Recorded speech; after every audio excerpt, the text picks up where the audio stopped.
Director Martin Scorsese brings back one of the greatest casts in the world for one last ride and one of the greatest epics that you'll probably see for the rest of your life here on the Rich Reviews channel. So, hi there folks, welcome back to Rich Reviews. So I just got out of seeing the truly grandest epic that I'll ever really see in my life, The Irishman. It is 3.5 hours long. It's currently being shown in theaters. Then it's going to have a Netflix run because, hey look, Steven Spielberg has a beef with Netflix showing their films in theaters and not enough time to show them. And basically, Martin Scorsese had a beef with his friend for a bit. Steven Spielberg acquiesced to that certain degree. And now we have, I think, one of the finest mob epics that we'll really see in our lifetime, as to keep repeating myself. So Robert De Niro plays Frank Sheehan, who is credited, or on his deathbed has said, that he killed the labor union leader Jimmy Hoffa, here played by Al Pacino. Apparently this film cost over $200 million. Now what does that go into? Basically the fact that they had to de-age Pesci, De Niro, and Pacino by 30 some odd years, considering that they are indeed old. And here's the thing, and it's what I want to say most importantly, is that unlike Gemini Man, which clearly there are some moments that was really glassy, here it feels natural. De Niro looks like he's in his 40s to when he's an old man. Particularly Joe Pesci, and God bless Joe Pesci, because for a very long time we didn't think if Joe Pesci was going to do this film. He just finally acquiesced and decided that he would do this film. This film has two wraparound segments, one of whom involves a trip to Ohio, specifically Detroit, and another when an old age Frank Sheehan is on his, not necessarily deathbed, but an old age home, and he's talking, and how that plays out is relatively fascinating. Now, of course, how did Frank Sheehan get his start? He worked as a Teamsters truck driver, and we see briefly to his war experiences in Italy, and particularly Salerno and a couple other places, and how he eventually gets involved with working for Russell Buffalino, played by Joe Pesci. Starts off with relatively small stuff, particularly working for Bobby Cannavale, and it's always great to see Bobby Cannavale in a film. Russell Buffalino has a brother, and here he's played by Ray Romano, and it's wonderful to see Ray Romano. Now, there's going to be a lot of names spat out at you. Trust me, folks, if you're not familiar with all these people, don't worry. Now, unlike most films in which they give you the coda afterwards, this film gives you the coda right upon their names. Probably one of the most interesting biopics about mobsters I've seen in the last few years was Donnie Brasco, in which basically they say, yeah, most of these mobsters are not going to live natural deaths. Now, of course, it's what you expect of these guys. A lot of them die violent deaths.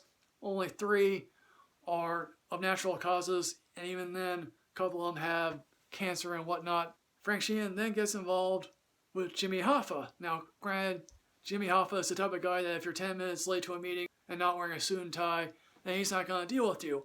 Of course, he does deal with Frank Sheehan. We do meet one of his sons, I guess adopted son, played by Jesse Plemons, and Hoffa is obviously dealing with mobsters, and basically, oh yeah, apparently the Irish get Kennedy elected, and basically think at first that, oh yeah, this is going to be good for, Hoffa, but then of course, Bobby Kennedy goes after the mob. And I think this was probably the golden era for the mob before it flamed out, before it briefly shown with John Gotti Jr., and then it just went back into the crap where there's no one here right now to take the mantle of, oh, look at how shiny and bright the mafia is. Now, of course, what leads to the downfall of Jimmy Hoffa? Well, he wants to get back in the leadership, and also the fact that he no longer wants to rubber stamp everything. Also, this deals with pensions as well. Hoffa is talking to one guy in prison, basically explaining, oh yeah, I was charged with fraud here, you were charged with extortion. There's 2 different things, and that's why you're not getting your pension, but I am.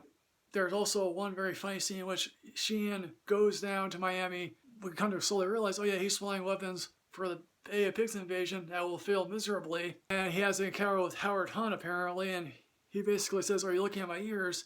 And that got a laugh. I think a lot of mob films have recently tried to deglamorize the lifestyle.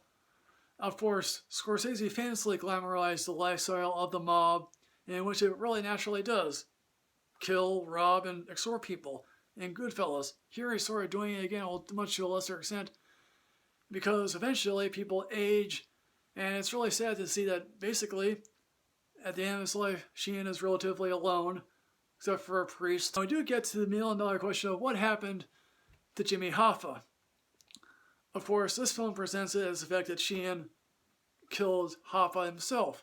Now, granted, Sheehan might be the most unreliable narrator here because obviously the FBI has its own conclusions that Sheehan might not have killed Hoffa. Also, Sheehan takes it upon himself to say he killed Joe Gallo in a restaurant because he was buffing himself up compared to most of the other mobsters. And here the film gives us a conclusion to what actually happened to Jimmy Hoffa's body. And well, this film says there might be no body to be found here. Basically, as time wears on, Sheehan becomes the only one that's left because everyone else dies off. Now this film does not feel like 3.5 hours. I've seen films that really felt their length, like It Chapter 2, but this film does not feel like 3.5 hours.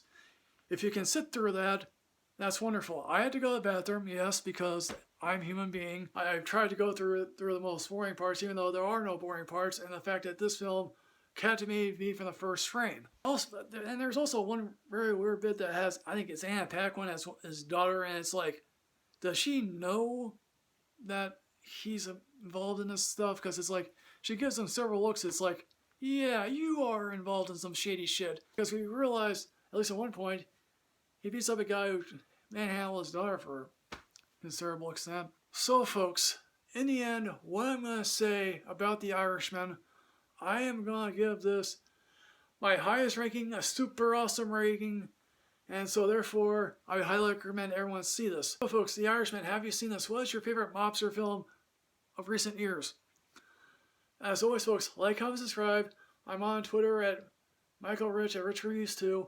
As always folks, like, comment, subscribe. Rich's Love and Knowledge. I'll see you next time folks. Yes, hooray.